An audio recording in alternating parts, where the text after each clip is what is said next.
A room? We got those. You want a single or a double? Double. The world of Stranger Things is something both new and familiar. It has a small town feel that many can relate to, a group of friends that are inseparable, most times, and that would go to the ends of the earth and beyond Earth to save one another, and of course, twists and turns like the Upside Down, the experiments that made 11, the Russians, which everyone can relate to, and so on. But what might surprise you is that a lot of the characters of Stranger Things have serious connections to Disney characters. No, for real. So allow us to show you Stranger Things characters and their Disney counterparts. Be sure to like the video and subscribe to the channel. Just a reminder about our new giveaway. We're giving away the new iPad Pro or the new iMac Pro. The choice is yours. All you have to do is watch the full video, leave a like, comment the keyword hidden in the video, and make sure you're subscribed. It's that simple. 10, 11, and Ariel.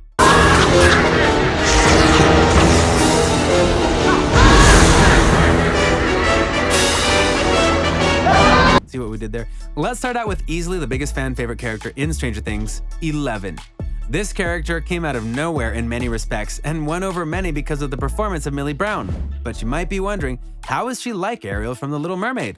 Well, the answer is about their desires and dreams. Think about it. 11 was raised in a lab for most of her life and told that she could never go outside for her own safety, quote unquote, which naturally led her to rebel and break out, only for all heck to break loose, but that's for another story, in order to try and find a true life. Ariel felt the same way. She was tired of being under the sea, and she did everything she could to try and be on land, and eventually to marry the prince, even making a deal with Ursula to do so. Both eventually get their wishes, and both even end up with their dream guys, Mike Wheeler in the case of 11, until the end of season 3, but let's just enjoy the moment, okay? Both were willing to make big sacrifices for their freedom and for their loved ones, and that's more than enough to tie them together.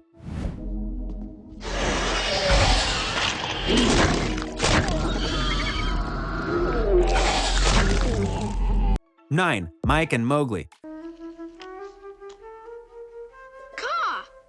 It's you! Yes, man cub.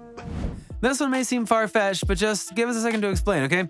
While you may not think about the personality of Mowgli that often, if you were to rewatch The Jungle Book, you would see a true wild child that is unafraid to try things out, have fun, but also get physical when needed.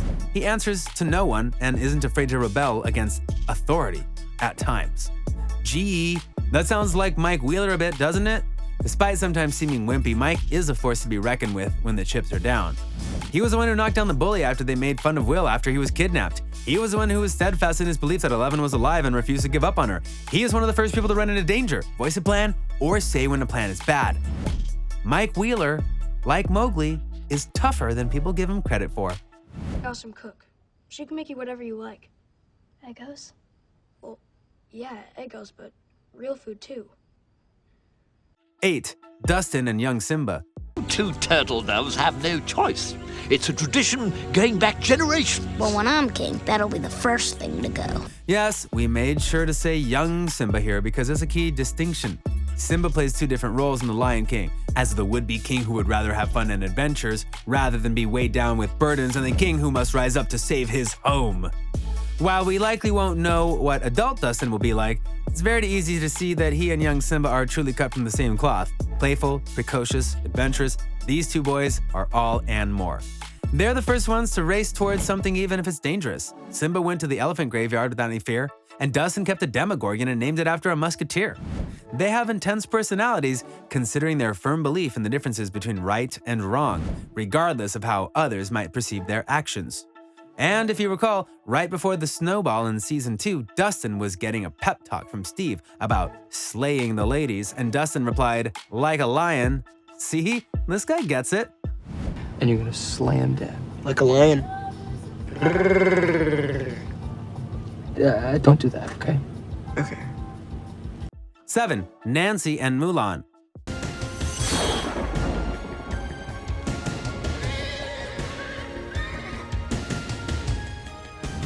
One of the great things about Stranger Things is that we get to see characters evolve over time to become their true selves. And that is a perfect description for Nancy Wheeler and her Disney counterpart, Mulan. Because when we meet Nancy Wheeler, she's more interested in being with Steve than being a good friend to Barb.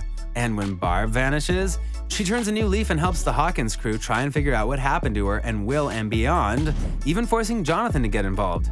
That kind of gung-ho attitude is exactly what made Mulan so special. She refused to let things lie when her father was drafted for the war, and she went all out to save her nation, just like Nancy went all out to help her friends multiple times. Plus, Nancy went one-on-one with the male superiority complex and won, just like Mulan.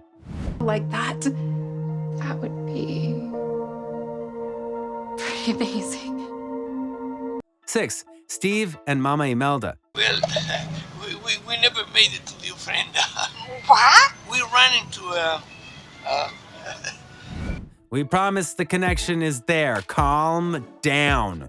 Steve is one of the shining stars on Stranger Things, and he's been there for everyone who needs him, especially Justin and Robin. But not unlike Mama Imelda from Coco, it didn't start out that way.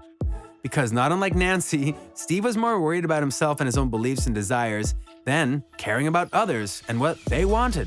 Meanwhile, Mama Imelda was so livid over the disappearance of her husband that she refused to forgive him when he showed back up in the afterlife and tried to explain what happened to him.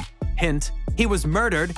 Dustin eventually morphed into the best friend to Dustin and Robin, who she came out for, and is one of the watchers over the Hawkins crew. Imelda eventually learned the truth about her husband and forgave him so that they could finally be happy together. See, comparison works. Okay, good. Don't. I won't. She's only gonna break your heart and you're way too young for that shit. 5. Jonathan and Rapunzel. Look in that mirror. You know what I see? I see a strong, confident, beautiful young lady. Look at Jonathan and Rapunzel. They both have really great hair. End of comparison. Kidding. Rapunzel and Jonathan are both people who feel like outsiders in their own home. Rapunzel was, of course, trapped in her tower and told by her mother that the outside world was dangerous. Jonathan, meanwhile, is one who has a very estranged relationship with both of his parents, and when Will goes missing, it gets even worse. He refused to give up on his brother, though, and even when the authorities tell him to back off, he won't. Rapunzel, meanwhile, refuses to stay confined and breaks out with the help of Flynn to rediscover her life. Jonathan's defiance leads him on his own freeing path that is still going into next season. Plus, they both have great hair. A room? We got those. You want a single or a double? Double. 4. Hopper and Rafiki.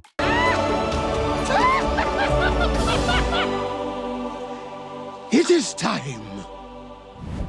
Didn't see this one coming, did ya? While it's true that Hopper can't take down a swath of hyenas with a stick, or at least we don't think so, the reason Hopper is like the legendary Rafiki is because of their desire to take care of the future of their homes. For Rafiki, it was his duty to go and find Simba and help guide him home and prepare him to be king. For Chief Hopper, he eventually becomes the guardian and parent to 11 and would do literally anything for her, as long as she keeps the door open 3 inches. He even sacrificed everything to save everyone at the end of season 3, though he's still alive. They are the protectors of the next generation. That's pretty cool.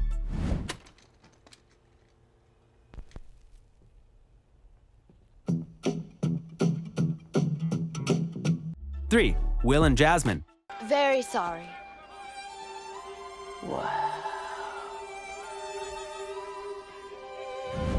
Well, Jasmine wanted to go and enjoy a whole new world, and Will got to go to a whole new world via the Upside Down. So that counts, right? Seriously though, the real connection between Will Byers and Jasmine is one of freedom. Will is constantly bullied because he doesn't act like a typical kid in the 80s because of his love of magic, wizards, D&D, and so on. Jasmine refuses to adhere to the stereotypical role of the woman in Agrabah by just getting married to whoever her father wishes. They both break free in their own ways as well. Will makes Castle Byers in the woods while Jasmine runs away to try and experience life outside of the palace.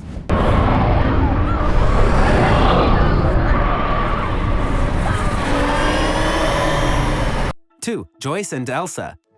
No one's brothers are staying here. No one is getting married. Wait, what? May I talk to you, please? No, we won't do a let it go joke, okay? No more singing. There's honestly a lot that connects Joyce Byers and Elsa. They're both powerful, physically and mentally, women.